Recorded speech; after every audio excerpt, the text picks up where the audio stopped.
रत्नांची खाण आहे. येथे दटले शिवरायांचे प्राण आणि सह्याद्रीच्या शिखरांवरती फडके भगवे निशाण. नमस्कार मित्रांनो, माझे नाव सोमसुनील पाटील आहे. 7वी. माझा विषय आहे किल्ले वाचवा आणि इतिहास वाचवा. छत्रपती शिवाजी महाराजांनी 18 पगड जातीच्या मावळ्यांना एकत्र घेऊन स्वराज्याचे तोरण मानले आणि छत्रपती शिवाजी महाराजांचे हे किल्ले मित्रांनो, आता छत्रपती शिवाजी महाराजांचे हे किल्ले नष्ट होत चाललेत.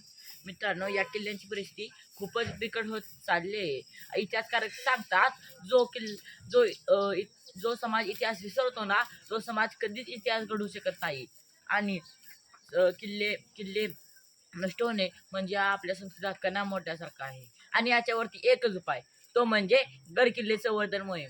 या मोहिमेत आपण गडावरती गेल्यानंतर आपण तिथली साफसफाई करणे, त्यानंतर आपण पाण्याच्या टाक्या साफ करणे, त्यानंतर आपण तटबंदी किंवा बुरुज दुरुस्ती करणे, हे काम आपण केलेच पाहिजे. तरुणांनी तरी त्यात जास्तीत जास्त सहभाग नोंदवलाच पाहिजे, अशी माझी विनंती आहे.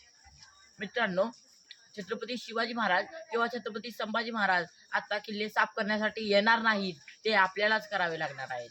मित्रांनो, आपण गडावरती जाताना आपण आदराची भावना घेऊन जावे व गडावरून परत येताना आपण स्वतःचा कचरा स्वतःहून घरी परत आणावा. हा नियम प्रत्येकाने पाळाच पाहिजे. गड किल्ले जिंकले छत्रपती शिवाजी महाराजांनी, पण त्यांची डागडुजी न करता सरकार करते हो मनमानी. सरकारने पुरातत्व खात्याच्या माध्यमातून गड किल्ले संवर्धन मोहिमेसाठी मोठा निधी दिलाच पाहिजे, ही माझी त्यांना विनंती आहे. मित्रांनो, गडावरती मोठे रक्षक नेमले पाहिजेत, कारण गडाची सुरक्षा करण्यासाठी.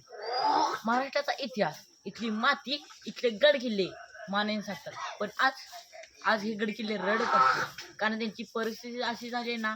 महाराजांनी निर्माण केलेले स्वराज्य, महाराजांची पाय धुवू लागलेले हे गड किल्ले, महाराजांना व त्याच्या मावळ्यांना एकत्र करून त्यांचे संरक्षण करणारे हे किल्ले, कित्येक मावळ्यांचे रक्ताचे पाठ वाहणारे देखील किल्लेच, पण त्यांची परिस्थिती काय झाली याचा विचार प्रत्येकाने केलाच पाहिजे. महाराष्ट्राचं रूप रांगडच, इथे असलेल्या डोंगर, दरी, नाले, खोरे, वेडेवाकडे असलेले, वांगेपासून ते पश्चिमेपर्यंत असलेल्या सह्याद्रीच्या रांगा आणि अशाच दुर्गम ठिकाणी छत्रपती शिवाजी महाराजांनी किल्ल्यांची नेमणूक केली, म्हणूनच महाराष्ट्राचा इतिहास अजरामर ठरला आहे.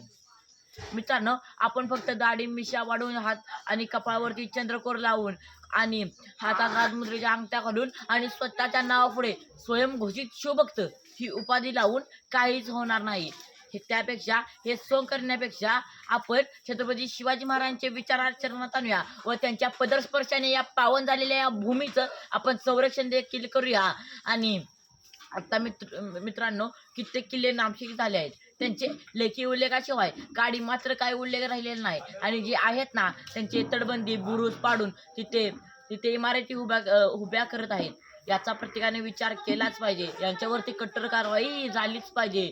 आणि मित्रांनो, आपण जाता जाता या व्यासपीठावरून एक प्रतिज्ञा करूया की शिवाजी महाराजांच्या या ऐतिहासिक ठेवीचं आपण संरक्षण करूया व त्यांच्या घोषणा, जय भवानी जय शिवाजी, अशा या घोषणा आपण हवेत न देता त्यांचे विचार आचरणात आणूया व त्यांची ऐतिहासिक ठेव ही जपूया.